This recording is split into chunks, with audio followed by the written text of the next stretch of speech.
berdaya berbudi luhur ya. Niki janjane nek digabung niku wonten kata daya, wonten kata budi. Niku nek digabung dadi daya budi atau budidaya. Nah kan gitu. Atau mungkin sering disingkat menjadi budaya. Nah, ngeten. Nek tiyang biyen niku malah dados kata kerja. Dadi ambudidaya. Mendayakan budi. Ngolah budine menungso agar mencapai budi luhur. Nah, ngeten. Berbudi luhur dari mengolah mendayakan budi kemanusiaannya. Ngeten nggih. Nah, budi niku napa? Ternyata kula niku bikak-bikak serat teng tradisi Jawi niku, tradisi Jawa niku makna budi niku elemennya 3. Satu niku karep utawa bahasa lamane niku karsa, karep niku karsa. Terus nomor kali niku cipta atau pikiran utawa akal. Kalih yang terakhir niku jiwa atau ati. Jadi ada 3 elemen: cipta, karsa, dan rasa. Ati, pikiran, lan karep, kehendak. 3 hal niki merupakan unsur yang ada di dalam diri manusia. Niku dikelola, diolah, didayakan sampai bisa menjadi kekuatan bagi kemanusiaan. Makanya mengolah, definisi budaya niku olah, cipta, karsa, dan rasa. Nah, olah pikir, olah karep. Karep niku terkait rogo alias olahraga, olah karep kalian olah jiwa. Mengolah cipta, karsa, dan rasanya manusia itu akan menghasilkan produk-produk bernama kebudayaan. Kula contohnya ngeten. Misalnya olah fikir niku dadose pengetahuan, dadose ilmu pengetahuan.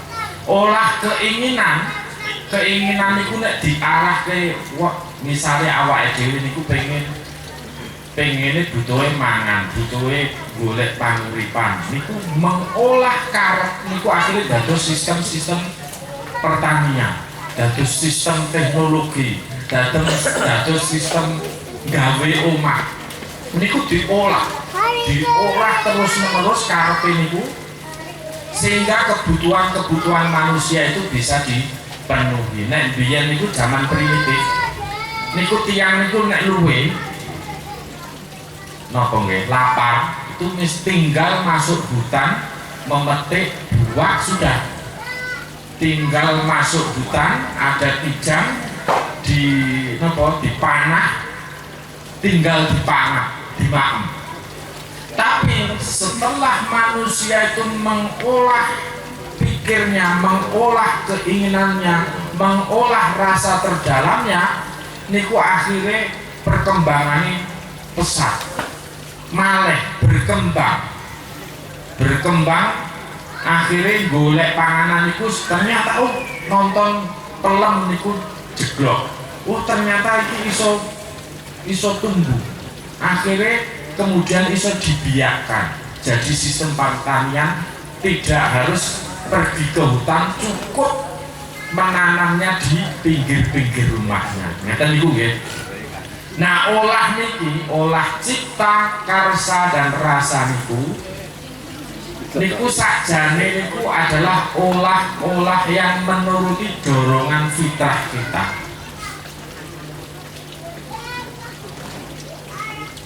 Halo niki kok kadose ribut.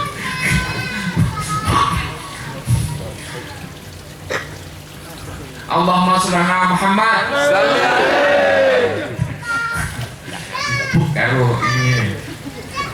nopo kopi. Nah, karep niku olah. Nah, tiga niki elemen niki disebut mengasah budi, napa olah budi. Nah, berambudidaya niku sakjane wonten dorongan-dorongan sing misale kados karep. Karep niku pengene sing apik-apik. Sing apik. Pikiran niku karep dorongane sing bener. Ati niku dorongane sing pas, sing trap, sing selaras, sing indah. Nah, terus niki ada tiga elemen dorongan fitroe niku. Karep niku pengene mburu sing sae, sing apik. Pikiran niku mburu sing bener. Terus rasa atau ati teng jero niku mburu sing indah, sing trap, sing pas. Tiga hal ini kecenderungan nih pengen, makanya tiang dia niku nek ambudidaya niku hasilnya adalah produk-produk kebudayaan. Misalnya kula contohnya ngeten, menungso niku misalnya butuhe ngombe, nek ngelak butuh ngombe, misalnya air putih diombe, sudah ada air putih. Tapi nanti berkembang, misalnya wonten pengen ngombe kopi, kok ngopo kopi ini dadak dilukis lope niku, kok napa niku model cinta niku guys, kan dilukis kopi niku cinta niku, karena niku kebutuhannya rasa sing pengen nyawang barang sing indah, alias kemudian meminum kopi niku orang mau pengen memenuhi rasa hausnya, tapi juga memenuhi rasa indahnya. Makanya nek jenengan tingali manuk niku nek gawe omah niku namung saking napa godhong-godhongan. Niku dari sejak kinten-kinten, dari sejak Nabi Adam disementen gawe omah iki namung ngeten niku terus menerus. Boten nate malih. Nah, manusia terus-menerus berkembang. Misalnya dulu itu sembunyi di gua, yang penting ora kudanan, yang penting ora kepanasan. Tapi kemudian berkembang karena dia mengolah pikirnya, itu akhirnya jadi rumah. Rumah tambah berkembang. Suwe-suwe kebutuhan rumah ini ora mau apik, ora kepanasan, tapi nggih kebutuhannya indah, ditoto sing indah. Nah, itu kebutuhan manusia. Makanya dia mengolah pikirin, mengolah rasa jiwane, dan mengolah karepe. Nah, nek ten biyen proses ambudidaya niku, proses mendayakan budi ini yang membuat manusia meningkat kualitas kamanungsane, martabate meningkat. Sing biyen uripe nomaden saiki wis iso menetap. Biyen pindah-pindah dari hutan ke hutan, akhirnya sampun bisa menetap di rumah-rumah. Kados misalnya ini kula tangkuti misalnya kebutuhan dorongan kita untuk mengejar keindahan niku kebutuhannya rasa. Makanya jenengan nek pados pasangan mesti sing indah, sing ayu. Moro-moro pengen gadah bojo kok sing elek niku mboten normal. Mesti pengene pertama niku pengen sing indah, sing ayu, sing disawang penak. Lah gandeng angel dirah, dijupuk, akhirnya diturunkan selera. Oh ya, iki koyone angel iki. Sudah wujud saiki rada anu sithik. Jadi itu kebutuhan menungso niku, dorongan fitrah niku pengen apik, pengen bener, pengen sing indah-indah niku dorongan tiap menungso. Nah, panduane terus nikulah disebut sebagai proses mengolah budi manusia, mengolah ciptanya, pikirane, mengolah karsane, kehendake, kalian mengolah rasa terdalam. niku gawane manusia kawit biyen. Nah, Islam datang itu untuk mengawal proses olah budaya tadi agar selaras dengan nilai-nilai keindahan Islam, nilai kebenaran Islam, lan nilai keapiane kesayane Islam itu. Nah, Islam datang untuk mengawal, untuk mendampingi proses meningkatkan kualitas kemanusiaan manungsa niku. Makanya biyen niku nek tiang-tiang ngolah budidaya, ngolah pikire, ngolah ciptane, ngolah rasane lan ngolah karepe niku kemudian kadang-kadang dimaknai dengan ibadah. Misalnya ngeten, saya itu bertani niku kula niati ibadah kok Mas. Niki jemput rezekine pangeran untuk memenuhi kebutuhan panipo jiwane sang petani, misalnya ngeten. Makanya ketika dia mengolah lahan, mengolah pertanian, niku niat awalnya ibadah. Niat awalnya niku sebagai bentuk pengabdian, soalnya niki diperintah kali pangeran untuk mengolah, menajamkan pikirnya, mengolah pikirnya, mengolah karsane, mengolah rasane agar menungso niku munggah kualitas. Makanya kadang niku sing disebut Yai Abrol wau, misalnya kadang-kadang tindakan niku dunya, seolah-olah dunya. Gol kerja niku kan dunya. Kula bisnis, kula dagangan niku kan dunya sakjane. Tapi nek kula niati ibadah niku dadi nilainya akhirat.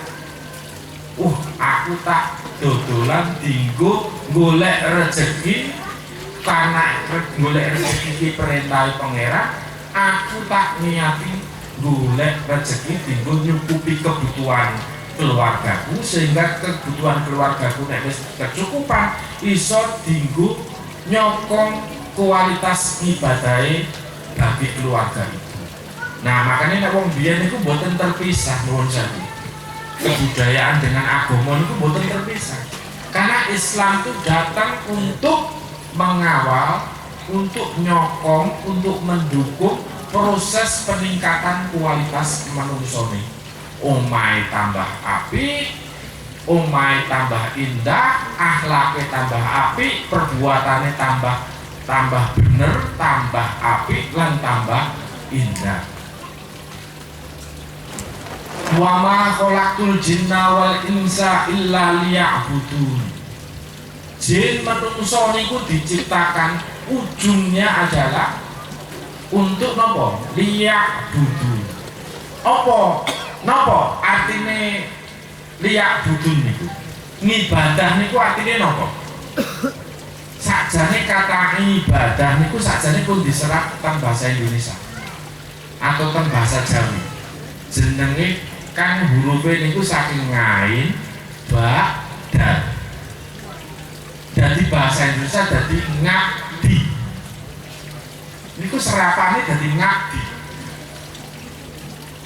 Dan terus nek jenengan saged melakukan aktivitas di dunia ini sebagai bentuk pengabdian kepada Tuhan, nanti seluruh tindakan jenengan niku pasti bernilai ibadah.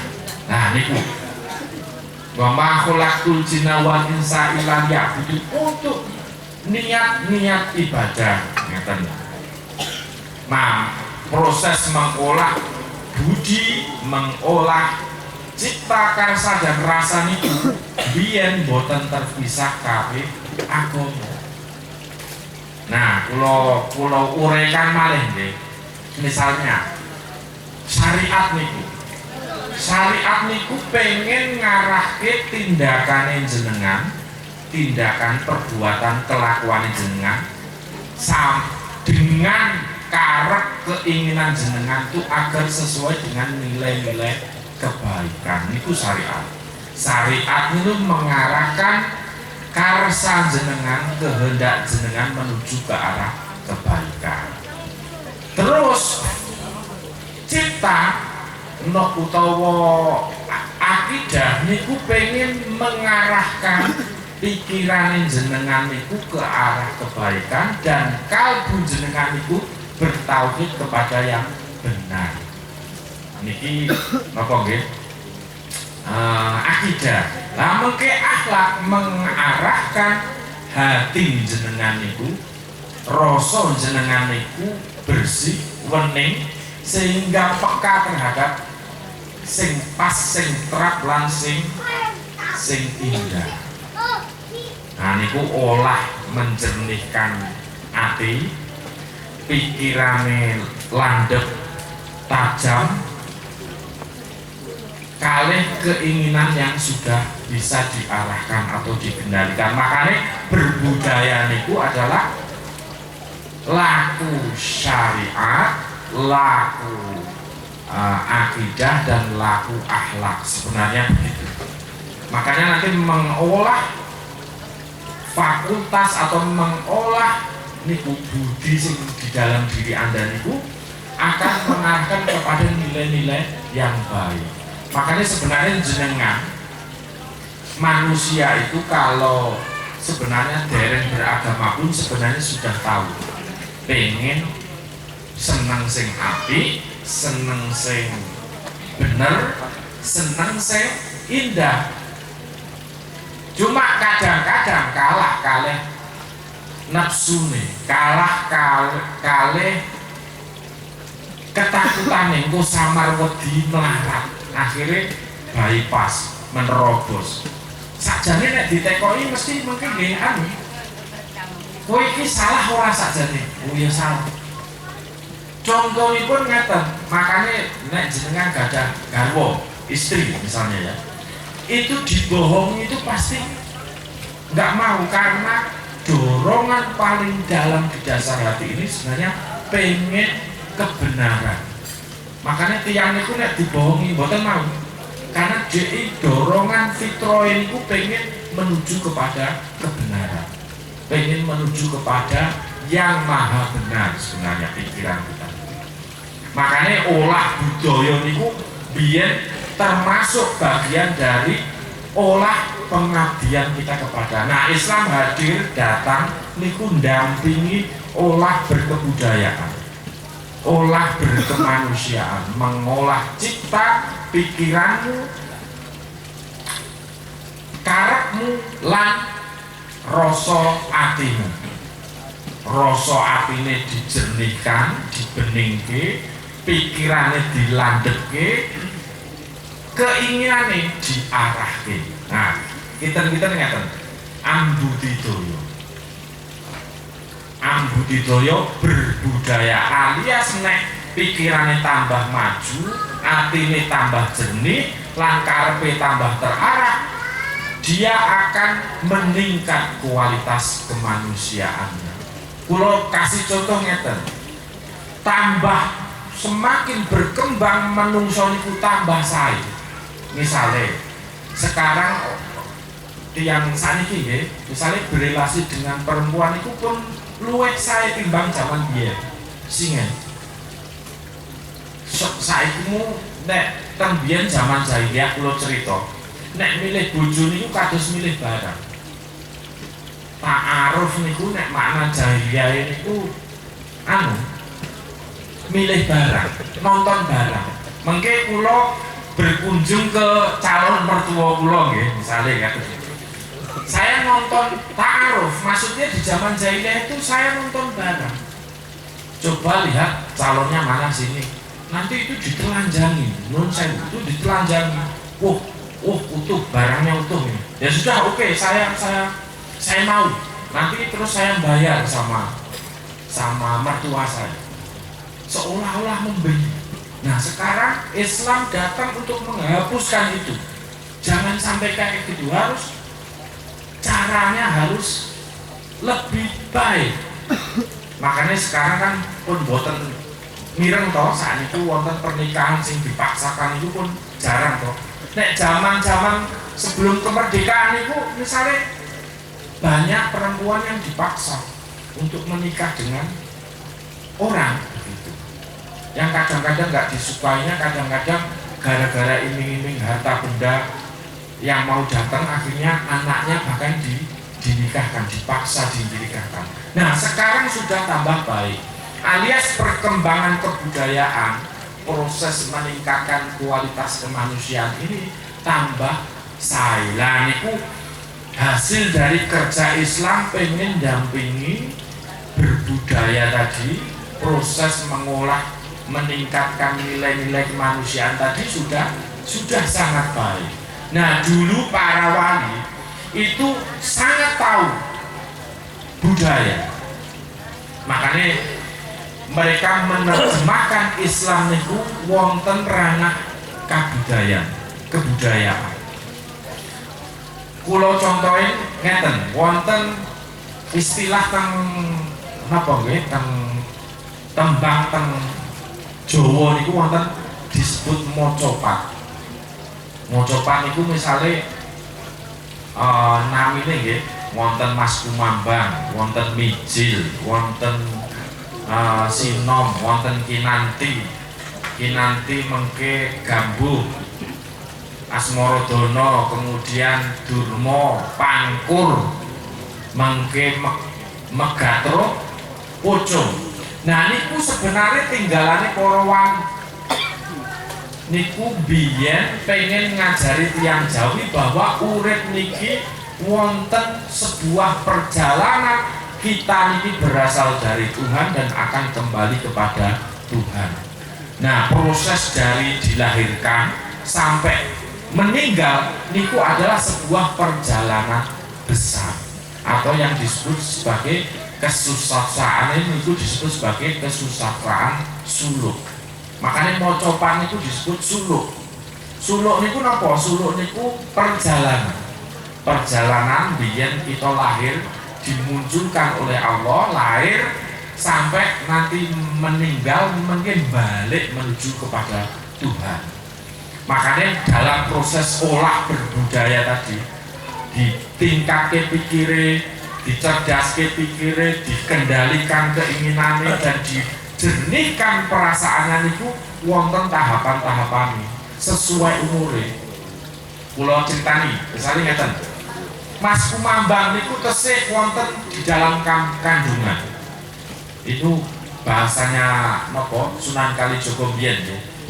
Di dalam kandungan akhirnya keluar lahir jenenge Mijil.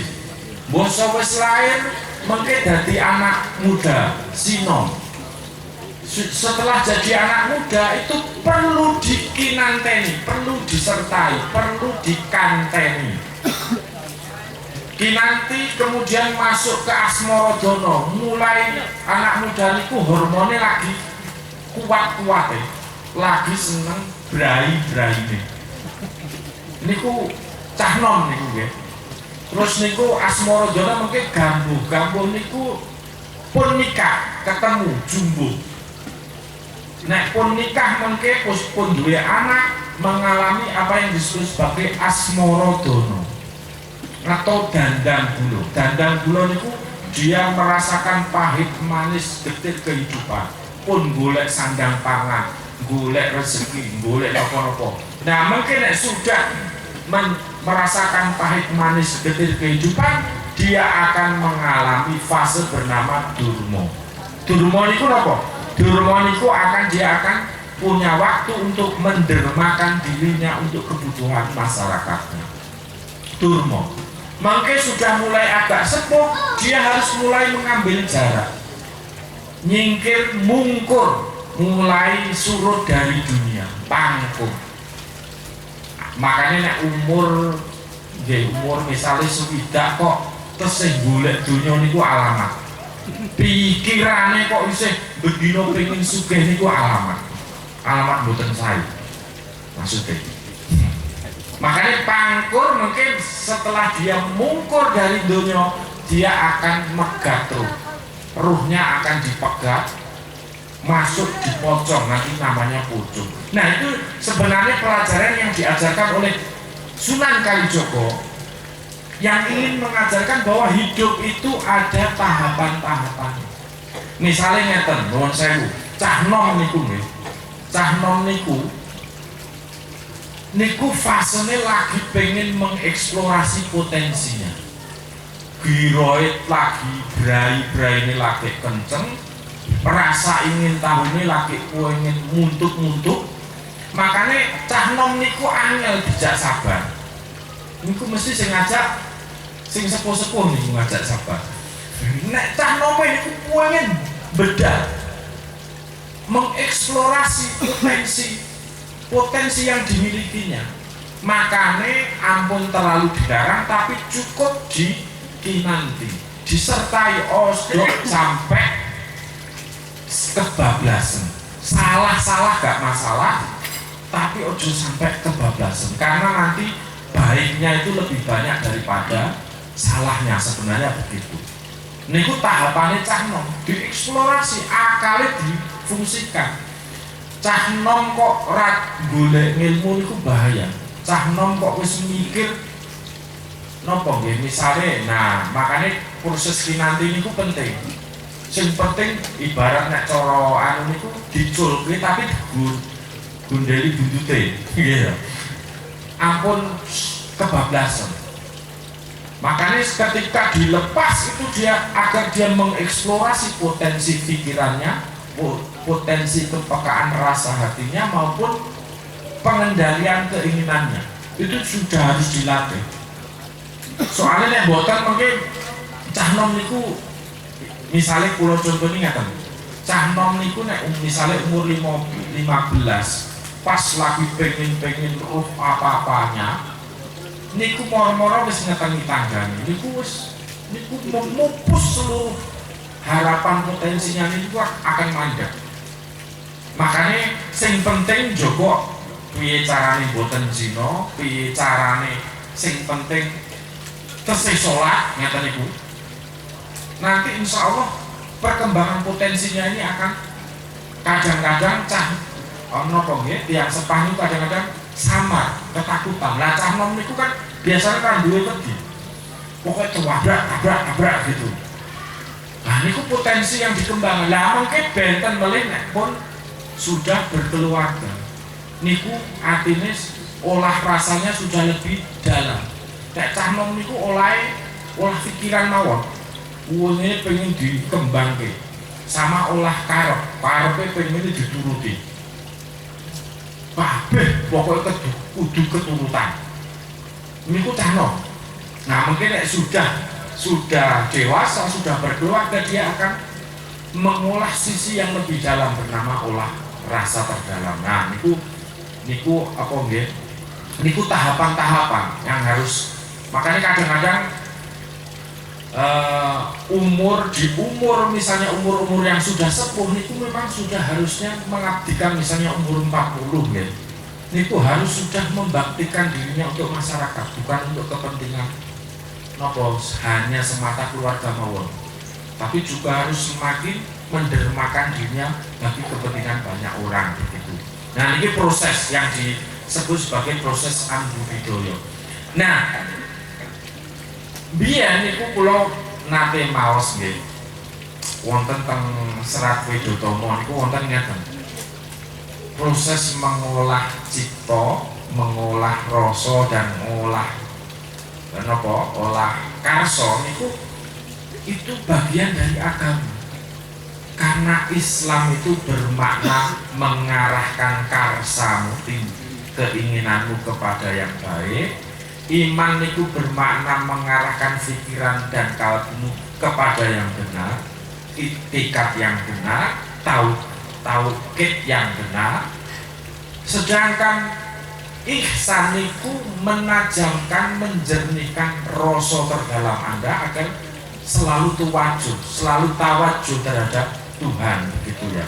Kemurnian, keikhlasan, keindahan begitu ya. Makanya kadang-kadang sering disebut ngeten, nek tiyang singen niku istilahnya ngeten, bahwa disebut sebagai olah karsa niku sebagai sembah rogo. Jadi keinginan niku nek boten diarahkan, mungkin dia tidak akan pernah tunduk. Nek dituruti terus menerus, dia akan semakin mengingini hal-hal yang tidak terkendali. Keinginan niku kados napa nggih kados api jenengan nek mboten duwe keinginan niku mboten urip.